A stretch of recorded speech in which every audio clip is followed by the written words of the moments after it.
I'm going to do a real quick review and unboxing of the Ainol-Novo Spider 8-inch tablet. I bought two of them for my daughters and I couldn't find any YouTube reviews. I found a couple of reviews online with very broken English. And I was real curious. I heard some people say they had some Chinese branding or Chinese settings, I guess language in the settings menu. And boy, I didn't know what to expect as far as size comparison. So I'm going to compare it to a Nexus 7, a Motorola Xoom, and an iPad, and I'm also going to show you some Quadrant scores, open a couple of applications, just give you a good overall picture. We're going to unbox one. I've got one with all the Chinese applications completely removed. So here's the unboxing of the second one that I haven't opened yet. So I've got one open, unboxed, and relatively set up with most of the Chinese applications removed. So if I can put your fears to rest, it's completely vanilla Android. There's no Chinese language anywhere in the settings menu, but there is some different Chinese writing on the boot up menu and also with some of the applications that it comes with. But I just disabled them. So they're stock applications. They're built into the firmware, so you can't remove them, but you can disable them. So you can actually uninstall them. But you see you have some Chinese writing here, and then it says Momo8. I'm not real sure about that. But it is completely vanilla Android.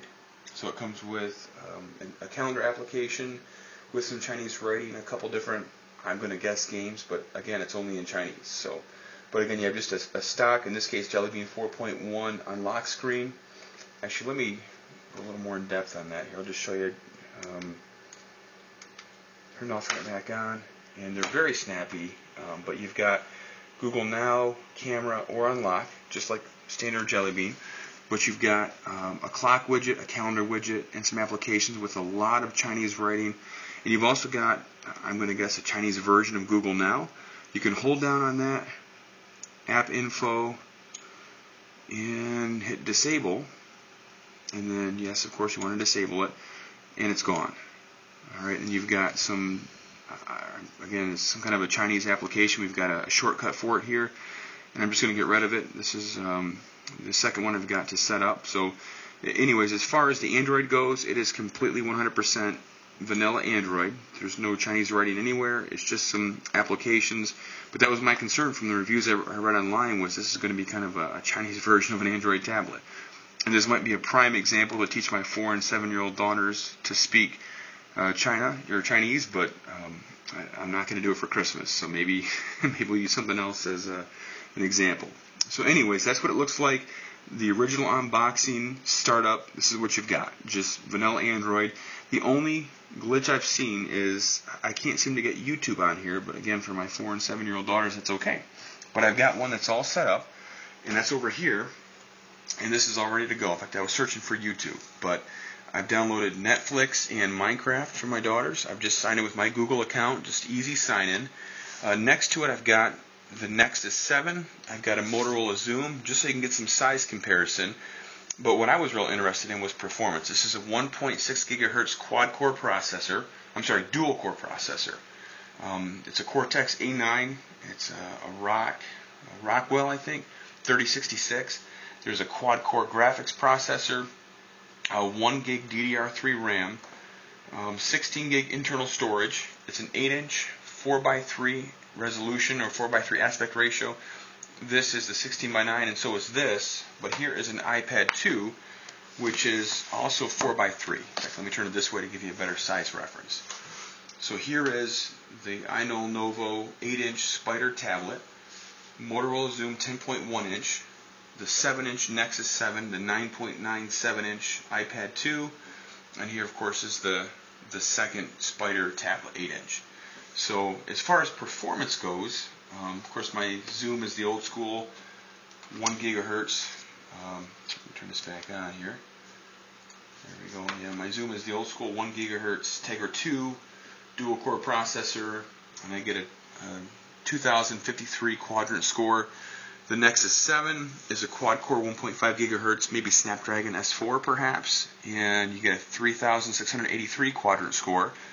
And again, you've got about $200 for this. I paid $400 for this, 32 gig Wi-Fi only. And this was $130 plus about $19 shipping, so you got $150 wrapped up in it. And I know Quadrant scores and everything, they say don't look at that for your final decision, but 4,332 on the Quadrant score. So the $130 Ainol-Novo 8-inch Spider tablet clocks remarkably well, significantly better than my Xoom. So I think it's a phenomenal value. So let me show you real quick. Let's play just a very popular game, Angry Birds. I've never even fired it up on this, so this is a first test for me and for everybody on YouTube. So it seems to start up very fast.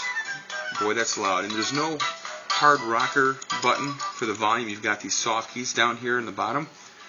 So we'll just try a quick level. You're going to discover very quickly I'm not great at Angry Birds. Now, the other thing I would note on this is the Wi-Fi signal doesn't seem to be very strong. I'm at the opposite end of my house, which is about 55 feet in length for my router, which is down in the basement up in the rafters.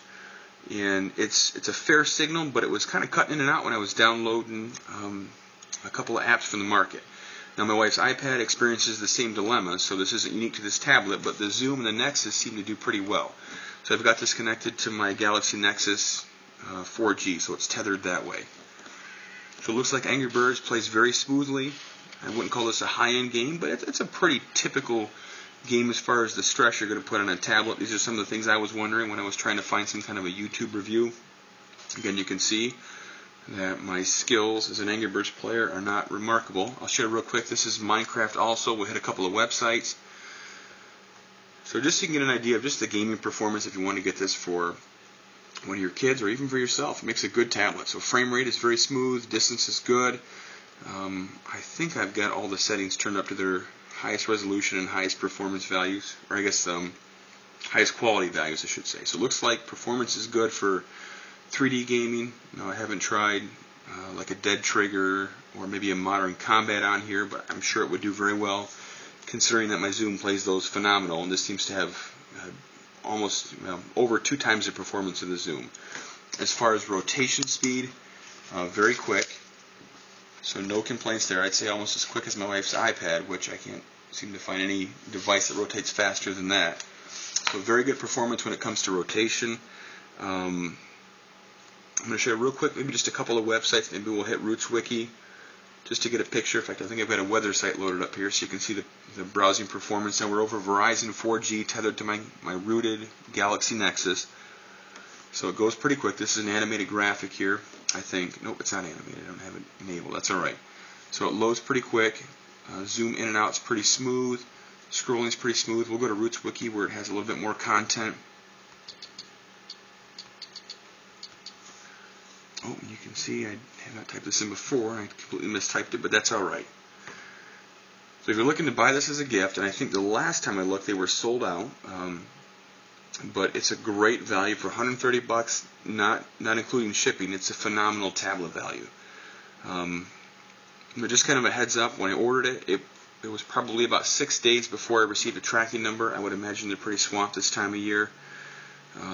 But scrolling smooth, it doesn't seem to have any white blocks or any of the checkerboard pattern when it can't seem to fill the content in fast enough. I think there may be a couple of pictures that were missing. Okay, they're coming in now. But as far as scrolling, very smooth. Zoom in, zoom out, very smooth. So as far as performance, I would say it's a great value. But just to give you a picture of what you're looking at, you've got stock Android. This is browsing between home screens. Seems to flow pretty smoothly. Again, just your standard vanilla Jelly Bean 4.1 operating system. Here's your widgets. Here's the apps I've got installed. Not many, but good performance. Just standard Android operating system. And I'll show you real quick. Let's go to About Tablet and Android 4.1.1. So great value, phenomenal price. It's got a good feel. It's like a metal back. I haven't taken off all the different plastic stickers, but kind of an aluminum or like a powder coated metal back. It's got a good solid feel. Feels just weighty, almost like an iPad. Not uncomfortably so, but it feels just quality. It feels solid. So yeah, I would recommend it both for the build quality. It's got a front-facing camera. I think it's maybe just a 0.3 megapixel camera. There is actually a shortcut for it, so you can view the camera. There's no rear-facing camera, unfortunately, but that's all right. Seems to have good speaker quality.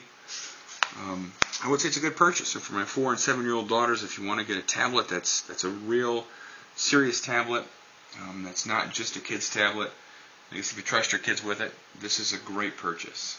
So it's not as big as the Motorola Xoom, again 8 inches versus 10.1 versus 7 versus a 9.97. You get a good comparison for size. So quality tablet, phenomenal performance, particularly for $130, 16 gig internal storage. One thing I forgot to mention is it's got a slot for a movable SD card up to 32 gig. So you can get up to 48 gig of storage, again, on a $130 tablet. So once you remove the apps that are all Chinese label, which is Chinese language, it just becomes a standard vanilla tablet. The only downside, again, is that I haven't been able to get YouTube on it, but again, for my 4 and 7-year-old daughters, it doesn't break my heart too badly. And there's probably third-party apps out there, and I don't know if the bootloader's unlocked. I haven't explored that yet, but I don't believe it'd be that hard to root and to install the YouTube APK. So I guess with that, I'm going to sign off, and hopefully it gives somebody just an idea of what they're looking at if they want to pick up a tablet. I went right from the Ainol-Novo.com website. I think there's third-party sellers out there that also market this even in the States, but again, I went right to their website. That's where I found it. It's now out of stock. Hopefully they'll be getting some back in before Christmas. It's 3 to 5 day express shipping. Once I got the shipping number after about 6 days of waiting, it was very quick. I think I got it on a Wednesday morning and I received this on a Friday afternoon. And I paid for the express shipping. So actually it was $19 for this tablet shipped express, 3 to 5 days. So maybe you could save some money and go with standard shipping and wait a little longer. But anyways, if you bought it or if you're thinking about buying it, so far I've been very happy with the purchase. So my daughters haven't seen it, but I want to get it set up with a few things and then repackage it and wrap it. So we'll see after day-to-day use how durable it is. But performance-wise, size-wise, build-wise, seems to be a good value. So I guess with that, hopefully I've helped you out. If you have any questions, just in the comments, or maybe you can message me via YouTube, I'm not sure, but at least put it in the comments and I'll try to get back quickly. So I guess that's it.